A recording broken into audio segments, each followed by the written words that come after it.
Hello students, स्वागत है आप सभी का।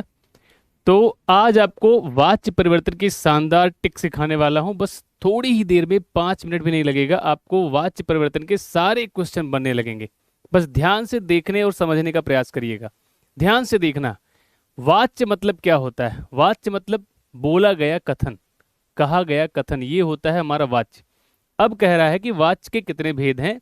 तो 3 भेद आपको दिखाई पड़ रहे हैं। कौन कौन से? कर्तृवाच्य, कर्मवाच्य और भाववाच्य। 3 प्रकार के आपके ये वाच्य हैं। कर्ता की प्रधानता वाला, जैसे वाक्य में कर्ता की प्रधानता है, तो हमें ये समझ में नहीं आता, अभी इसे उदाहरण से भी समझेंगे। तो पहले जहां कर्ता प्रधान है वह कर्तृवाच्य होगा, जहां कर्म प्रधान है वह आपका कर्म प्रधान होगा, वो होगा कर्मवाच्य। और फिर जो भाववाच्य होगा यह भाव प्रधान होगा। अब इसे कैसे पहचानेंगे, इसकी पहचान क्या है, कैसे करते हैं? तो देखो, इसमें कर्तृवाच्य में सकर्मक और अकर्मक दोनों प्रकार की क्रिया हो सकती है। कैसी कैसी? सकर्मक और अकर्मक दोनों प्रकार की क्रिया हो सकती है। कर्मवाच्य में केवल सकर्मक क्रिया रहेगी, सबसे इंपॉर्टेंट बात यह है।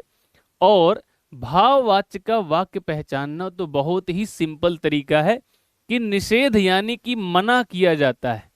अब जैसे मना किया जाता है और क्रिया कैसी रहती है? अकर्मक। अब जैसे तीनों को उदाहरण से समझना है तो कैसे क्वेश्चन बनेंगे, किसी पेपर में वाच्य परिवर्तन हिंदी में पूछी जाए तो कैसे बनाएंगे? ध्यान से देखो। पहला सबसे कठिन वाला लेते हैं, जहां आप लोग परेशान रहते हैं। जैसे कहा, वह कार्य, वह कार्य मुझसे नहीं किया जाता, मुझसे नहीं किया जाता, नहीं किया जाता। यानी कि नकारात्मक बात आ गई, किया जाता, नकारात्मक बात आ गई। जहां पर नकारात्मक बात आ गई, वह कार्य मुझसे नहीं किया जाता, तो निषेध की बात जहां पर आएगी, निषेध की बात जहां पर आएगी, वहां पर कभी आपको वाच्य परिवर्तन में कुछ भी गड़बड़ नहीं करना है, तुरंत उड़ाकर मारना है कि यह बन जाएगा भाव प्रधान अकर्मक क्रिया वाला भाववाच्य, मुझसे नहीं किया जाता है। सिंपल है। दूसरा, अब जैसे कर्मवाच्य का वाक्य है, इसे कैसे पहचानेंगे?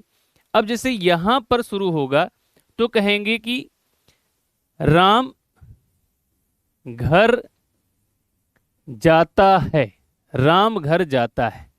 अब यहां पर राम आपका कर्ता है,